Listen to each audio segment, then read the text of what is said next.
So once we are done with marginal cost and marginal cost statement, I hope the meaning of break-even is also clear.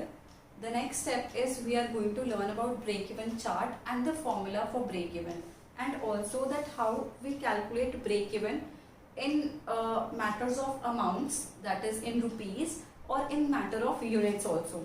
So the very first step is, what is break-even point? Break-even point, it is a stage where the firm makes no profit and no loss. Already we have done the example that if we are in a no profit no loss situation, then that point is known as the break-even point.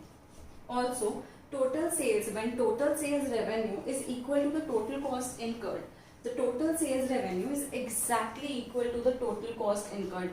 Cost is the amount in which we have made some product, and we are exactly receiving the amount of total sales. That means the customers are paying rupees 100 and we have manufactured the product in rupees 100.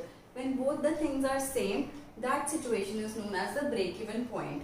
After this, you need to learn about the break-even chart. What is break-even chart?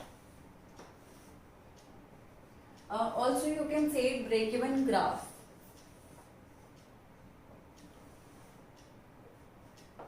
This is x-axis, this is y-axis. So here on the x-axis, you have to take units of output and sales, and on the y-axis, you have to take cost and revenue, right?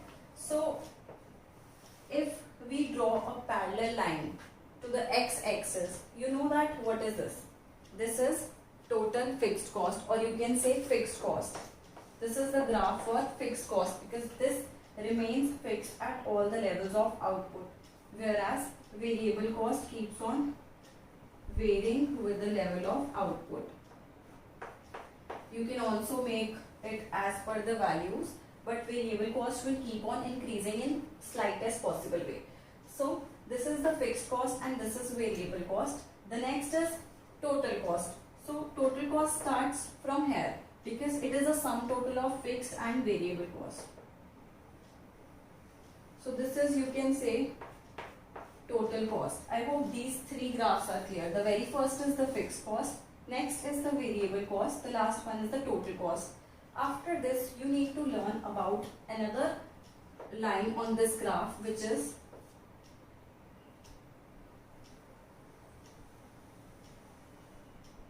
this line. This is sales, or you can say revenue. Now this line is going in this constant way, or you can say that with a 45-degree angle. How this line is moving? It's moving in this way, right?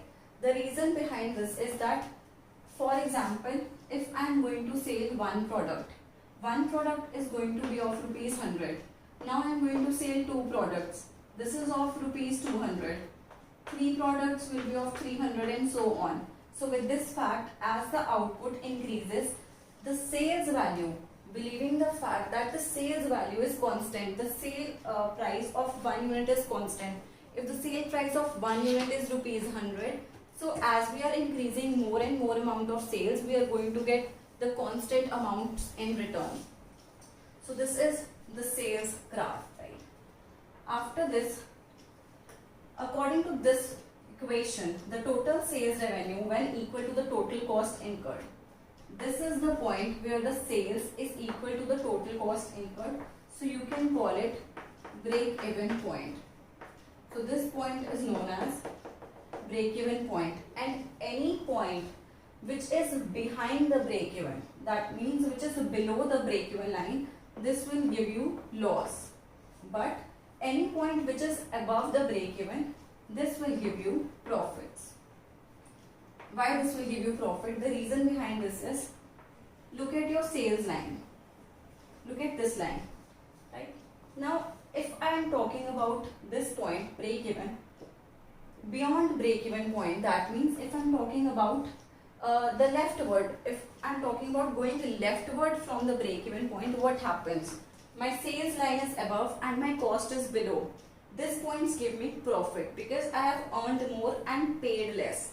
Similarly, if I am talking about the part which is behind the break-even point, or if I move rightward to the break-even point, you can say that we are going to incur the losses.